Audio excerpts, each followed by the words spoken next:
One time, after white man came, maybe around the white man came, he said they knew about the alcoholic, the barrels, alcoholic, and some people they knew drinking.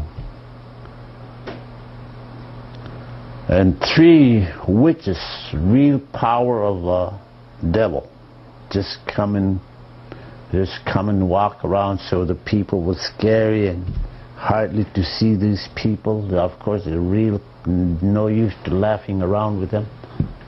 Down at Kotzebue, and Maniilaq was right there. And he said, I'm going to wake these people. I'm going to say something to them. And they wait and wait. These 3 big men, the power, he come right to them. Maniilaq was sit right there in the trail. He said, what you guys doing right now and make scary people going back from here? And this man, 3 men power of a witch, they started laughing to himself. Talk. As Maniilaq said, go back. I never scared of you guys. Go back now. And he started laughing again, these people.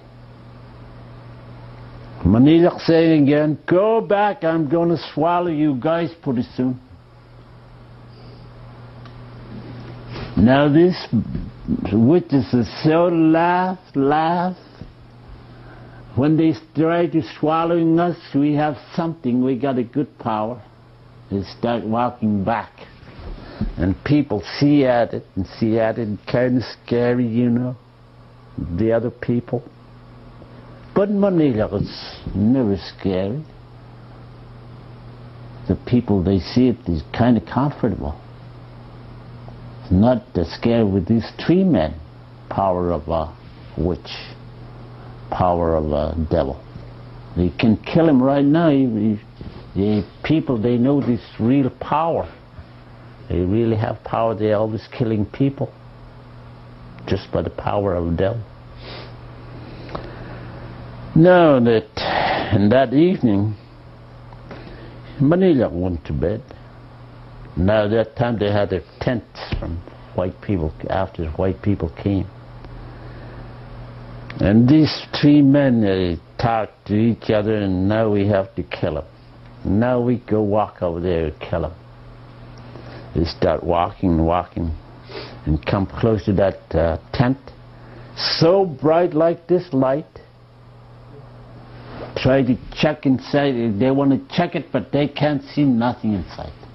So bright. So these witches are kind of scary and go back. They can't do nothing with it.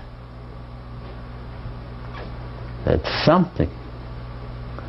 Those shamans long time ago did a lot of traveling. What they did is when they did their thing is that their body was supposed to move, and their spirit moved from their body.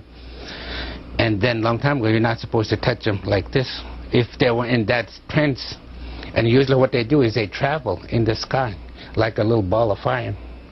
Okay, here there's a ball and then there's a tail. And that's how they travel. And they travel all over the world. In fact, there's stories of people traveling into big cities and all this other stuff.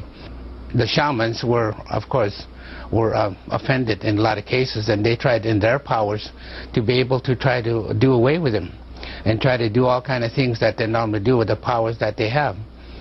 But one of the things that they came up to him was the fact that he had a little light within him. And a few years ago, my grandmother came down to this very house and told me about this little light. And my grandmother is about 82 years old, and she came down here and told me that, at some point in your life, you're going to be a leader for our people. And one thing that you got to keep in mind is that there are a lot of people in our region that are shamans yet, and they still practice it. But what they're doing is they're underground. Oh. When religion came, All those people that practiced it out openly went underground because it wasn't accepted to be able to do it and perform it in front of the people. So my grandmother went over there and told me and said that when you become a leader, the element that you'll be going will be those people, and when those people try to do it to you, he said, I'll give you like a shield. And she said, I'll tell you about that shield. That little shield in you is what you call light, and this is the very thing that Maniilaq had. When all the people tried to do a number on him, they came up with this light that was so powerful that they couldn't penetrate to his spirit because there was this light. And my grandmother was telling me, she said, this spirit, by the way, is religion, knowing Jesus, by living according to the gospel, according to the scriptures. And if you believe, and if you have real strong faith in your religion, and if you really believe in God and in Jesus, that you have this light within you. While the shamans used amulets, charms, and fetishes for their rites, Maniilaq did not need these things.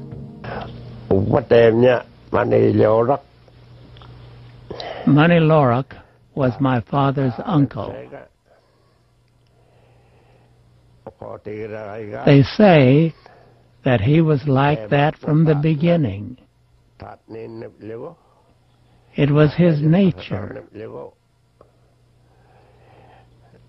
After he slept at night, in the morning he would say that the one who put words in his mind gave him something to say.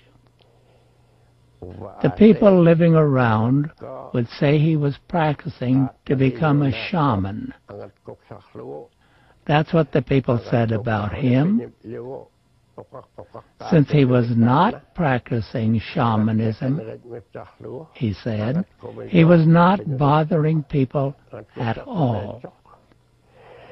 Still, people said he was practicing shamanism. He ignored them. He never gave up.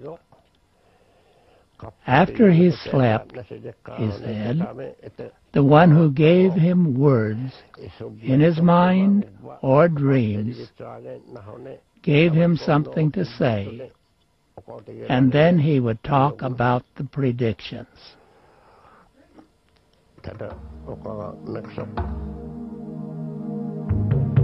When he was ready to tell the people the words given to him by his grandfather in the sky, he beat a drum, sang a few songs, and spoke the words, Yai, Yai, which expressed praise and awe. He always began by telling them that life as they knew it would soon change.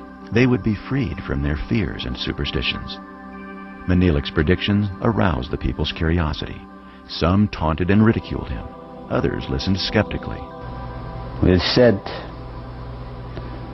the devil power will be gone no more after. People will change to the other power. That's something that's real power than the devil power. I have to understand from this book. The white people will talk to the Eskimos, so the Eskimos will change living. But this man, Maniilaq, told lots of people this wouldn't be happening anymore pretty soon. It's coming pretty soon.